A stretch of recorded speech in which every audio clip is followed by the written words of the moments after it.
We have so many stories in our lives, but our stories are not always heard.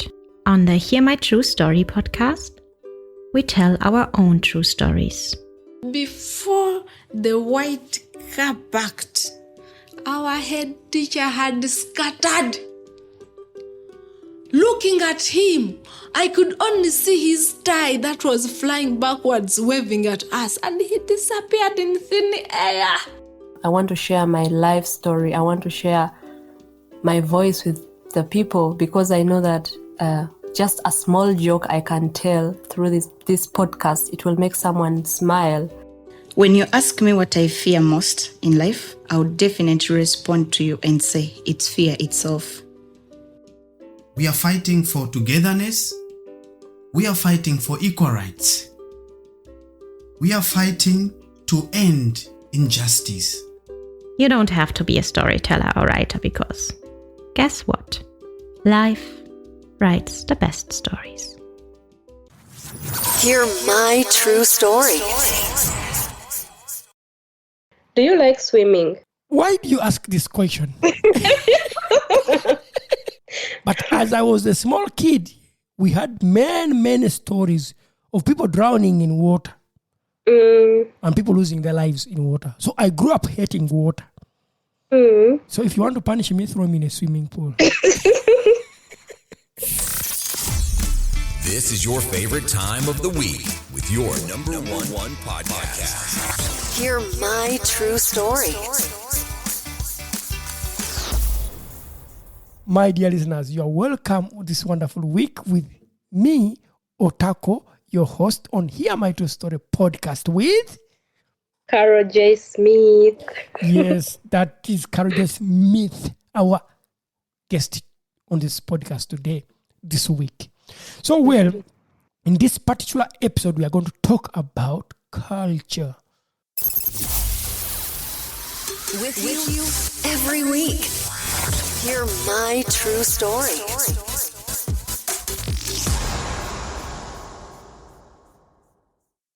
Do you like swimming? Why do you ask this question? Because I think 3-4 quarters a third of the Ugandan population do not know how to swim. Now, let me tell you one story. My village is almost along the sides of where the River Nile passes. You see the falls and you see the River Nile whenever you're going to my village in eastern part of Uganda. I grew up where we had some ponds where cows and goats used to drink water. And also there were some small lakes. I attempted to learn how to swim. But as I was a small kid, we had many stories of people drowning in water and people losing their lives in water. So I grew up hating water. So if you want to punish me, throw me in a swimming pool. But I'm going to take a challenge. As my daughter goes to the swimming classes, I'm also going to go to swimming classes. You go with her? So I don't know why you asked that question, whether I like swimming or whether I hate water. The last time I was swimming, I was playing in the rain when it was raining. When it rains, I go out and swim. Wow. Me, I grew up closer to the Lake Victoria. So we used to go swimming in the ponds, in the swamps. So I learned how to swim like the small things, like this small swimming, the Grundlagen. I don't even know this word. Yeah, the basics of swimming. The basics of swimming. And yeah, so when I came here, oh my God, summer, it is a highlight swimming. Oh my goodness. Everyone is looking for water, where is a pond, where is a river, people are going there to swim. And you're sitting and being left out, and you're the one who is keeping the things of the people enjoying. Who so said? I was like, my friends. Okay. Yeah. So I had to keep the things because I don't know how to swim. So I was like, no, I will go and start swimming. So I went for a swimming course. I started learning how to swim. Yeah, now I know how to swim. Congratulations. So you left me in the basket of those who can't swim. Yes. Well, yeah, there's this saying that Africans don't know how to swim. No, it's not true. They know how to swim. But we have a lot of tragedies that happen in water. And to tell you, why do I grow up seeing people dying in water in the River Nile, and then I go and swim? I was like, no, I'm not going to learn how to swim. Because who would teach me? There was no one. The last time I was trying, one of the kids from my school drowned in the Nile because we escaped from school and went to the Nile, the River Nile, and the guy drowned in the River Nile. And then I was like, no, water and me, we are not friends. We are enemies. But guess what? I like being at the beach. Really? What do you do? What do I do? I walk in water to the level that I can. It's a beach. I just walk and sit down in the water and pretend I'm swimming. I make sure that I'm not in the deepest part of the water. Yes, my last holidays, we went to an island. How is it called? Koska. Corsica. Yeah. So we were at the beach with my daughter and my wife. I know I don't know how to swim. Of course, that scares my wife. You don't know how to swim. Yes. But I like the beach. I go to the water. I walk inside the water to my level, the baby level, children's level. There. I don't risk. Yeah. And I don't keep people things when they're in water. No, I go in the water with you. You go? I go there and sit in water and pretend that I'm swimming.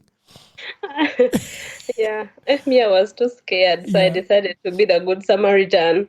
So that's where your cultural experiences crashed with the German experience. Because kids here are taken to swimming classes.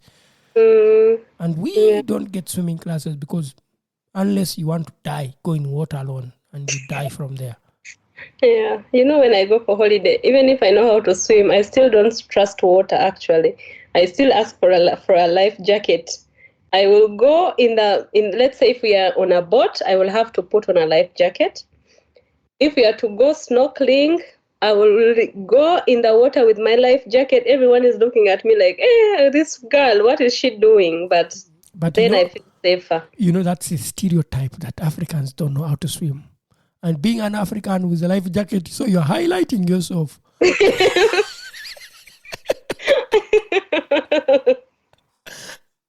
That's what I can say. Me, I don't put on a life jacket because I don't want to highlight myself as an African who doesn't know how to swim. And so you want to blend in. Yes. There's a saying, fake it until you make it. I fake it and I make it. I don't put on life jacket. I don't go in deep water. Then I've made it. You put on a life jacket and then you show everyone that, well, I fit into the stereotype. I will help you. I will help all the Africans fulfill that stereotype. But anyway, my dear listeners, that's a stereotype that they say that most Africans don't know how to swim. Well, I personally don't represent Africans. Me as a person, I don't know how to swim, but I'll take myself classes. And let me tell you, even I was at the kita, and a kid asked me, "Otako, do you know how to swim?" I was like, "Young man, I'm going to answer the question that you asked me. Yes, I don't know how to swim. I don't know another thing. Yes, I'm really open. I tell you, I don't know how to swim. And that's why I'm not going to go to the water with you. Yeah. Period." Yeah. That's good to be honest and tell them, yes, I don't know how to swim. But I'm going to take my classes with my daughter. She's right now 17 months. In 2024 April, well, maybe 18 months. When she starts classes for swimming, I'm also going to register. I wish you all the best. Yeah. Don't laugh at me. I'm not going to laugh at you. I'm not laughing. I'm just happy for you. Yeah, I'm telling you, many people don't know how to swim. Yeah, that's true. Yeah, many people don't know how to swim. But, well, I don't want to confirm that stereotype. Let's go on to another thing. But why did you ask me that question? I just thought of water. I feel like I need holiday. I need Uwalab. I need to be at the beach. I think that's one of another culture shock that I met in Germany. Holidays. Yeah. In Uganda, having holidays is not a culture. But then I come to German, it was a culture shock. My first year of my volunteer program, and they tell me, this month and this month it's holidays. So take your summer holidays off. I asked myself, what am I going to do summer holidays? Why do I need them? I was not so happy. I was really not happy. I was like, why do I need holidays? I came to work. Why don't you work? Why do I need holidays? Yeah. Because there's a culture of summer holidays. There's the holidays when spring, I think Germans have more holidays in real life. They really take holidays. But me in Uganda, my first time to hear about holidays is when I came to Europe. Meaning I lived in Uganda up to my 30s. Holidays was never there. Even in my childhood, we never at any point had what they call vacation holidays. My father worked from the beginning of the year to the end of the year. Yeah, without any holiday. Maybe they just get even sick leave is really like not something. Yeah, it's really not something there. People, it's not registered. It's not registered. You're sick, it's your money that you're falling sick in. So if you don't work, you don't get money. You're not paid. Yeah. So me, that was a culture shock here in Germany. When we talked about holidays, and I didn't know what to do when I have holidays. For you, were you not shocked with this culture of holidays? Yes, I was in shock because everyone was like, I need my holidays. And now I'm also, for me, this is the point where I'm really integrated. I need my holidays. If I don't get my holidays, I cannot work. Yeah, I really need that time to, to recover from the stress from work. Stress was for me another thing. Sorry for even breaking that point. Stress. Okay, yeah, talk about stress. When I came from Uganda, I didn't know stress. I did not even have the word stress in my vocabulary. Depression. I never knew what depression meant. But here, it is the order of the day.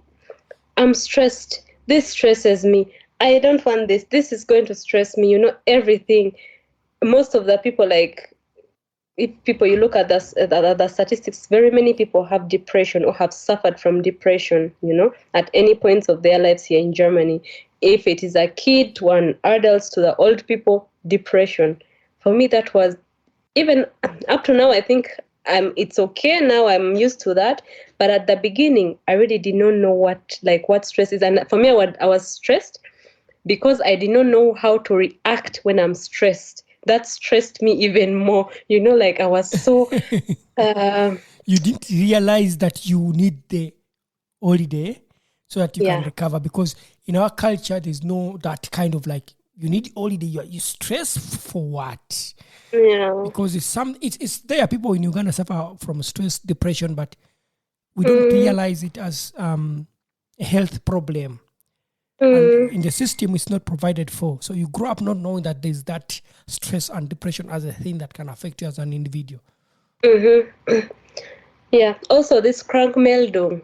We don't have those things in Uganda, that I'm crank, I'm sick. So I will go to the doctor, then they write for me a sheet. I have never heard of that. Maybe you are not working in Uganda. That's why maybe you never heard of it. No, I was not working. People in Uganda, when they work, they used to do sick leaves. If you're working with the government, you are paid. Yeah, with the government. Mm-hmm. But how many people who work, let's say, for private sectors and then they get sick leaves? And that depends on the employer. But in the constitution, it's there. People's health is a priority. But it is not put into practice. It's not implemented. Yeah, that's the thing, yeah.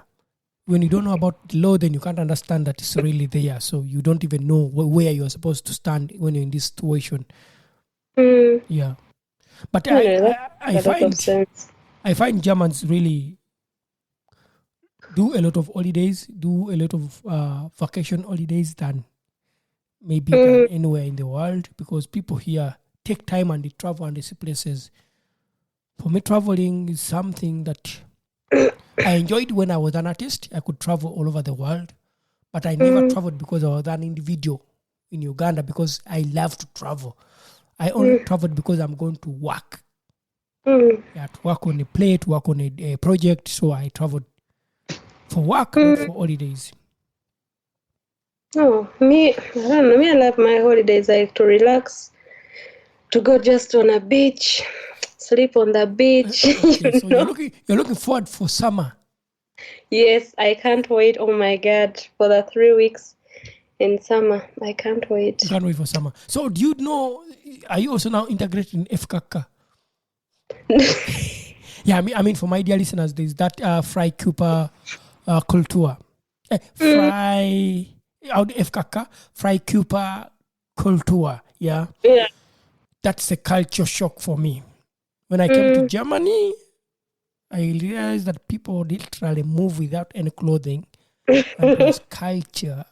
For me, I was in shock. That shocked me. In summer, I got shocked. No, and it wasn't just also FKK only, but also, in Uganda, there's a lot of cultural conservativeness is so high that a man, you can't move bare chest in a public place. Remove your shirt and you move bare chest, and in a short, without a shirt, in the city, in the capital city in Uganda, as a man, that for me was a culture shock. I was in the bus, I entered the bus, and men have removed their shirts, their shorts. They are seated in the bus, and I was like, what the hell? Who sits in a public transport, bare chest, no shirt, in a short, sandals, sweating? But it's summer, and people, it's their culture. You let them to be who they are. For me, because I grew up in a conservative place, I had to cover everything. You wear a shirt, you wear a trouser, no putting on shorts. I never put on shorts when I was in Uganda as an adult. And I came to Germany in 2019, and when we went to shop for summer, my wife told me, buy some shorts for the summer. And then I told her, I don't need shorts. I only put on trousers. The heat was up to the 40 degrees, very hot. The next day, I went to the shop and bought myself shorts. And I put on shorts by myself. I bought t-shirts. I also started moving bare chest by myself, not even being forced. That's how the weather made me to be integrated in this culture. So when summer comes nowadays, I have my shorts and I'm free. I can also move bare chest with my stomach hanging out because I try to learn the culture. Yeah, me, I was also shocked. I don't take part in FKK. For me, that is really no culture for me. It's not something where I feel like I will feel comfortable participating in. I feel like there are some things that really need to be covered. If it is sunny how, or, it doesn't matter how hot it is, for me, it is very important that it is covered.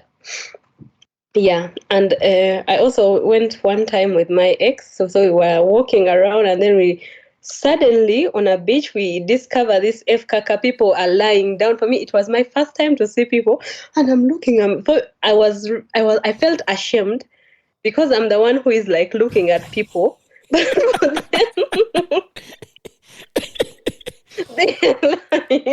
They're lying, and old guy is coming, like,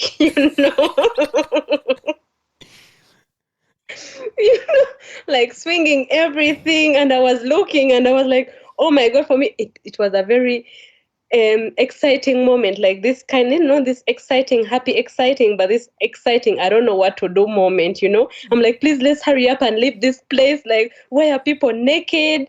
And he was like, calm down, let us walk normally.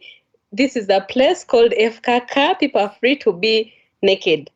Someone is walking, going to swim, and I'm thinking, okay, this is the water where I'm also swimming. Someone is like putting their things directly inside. Yeah. My dear listeners, those who don't know Germany, there's that Frei Körper Kultur. People move literally the way they are born, with their private parts outside, just like that. So if you come to Germany and you are a migrant and you meet them, you'll be shocked, my friend. Yeah. For me, the first time I met such an experience, I had my shades on, so I said, okay, I pretend not to look at you guys because I'm in my shades. And I walk. Because lucky you. Because if you don't, it's you know, for me, I was also curious. Should I look? Should I not look? If you look at them and then you have a problem because you're not fitting into their culture right now. Yeah, and we were even not supposed to be there because we were dressed, because the people who are not dressed are the ones who should be there, and those who are dressed, they belong to the beach, you know. So we really had to leave because we had clothes on, and yeah, so they looked at us as the stupid ones or as the people who don't belong. Yeah, but this moment I was really under stress, you know, this kind of stress, like I don't know what to do. Should I look? It is, you know, someone has put their private parts outside, and you know, these eyes, they land there where they're not supposed to be. Let me tell you, never trust your eyes, my friend. Your eyes, where you tell them not to look, let me tell you, when you say, I'm not going to look there, the eyes look there already. By the time you decide not to look there, your eyes have seen. Eyes are so, you can't control them. Yeah, they are very, very stubborn. Eyes cannot be controlled. You say, I'm closing my eyes. They open and they see and then they close. if you imagine it, eyes cannot pretend. They look there and they continue. That's true. If you say, I'm not going to look back, they look there and say, I'm not looking there, but they have looked there. I mean, I find that quite shocking. We not only have voices for a podcast, but also faces for YouTube. Don't miss your next episode. Hear my true story.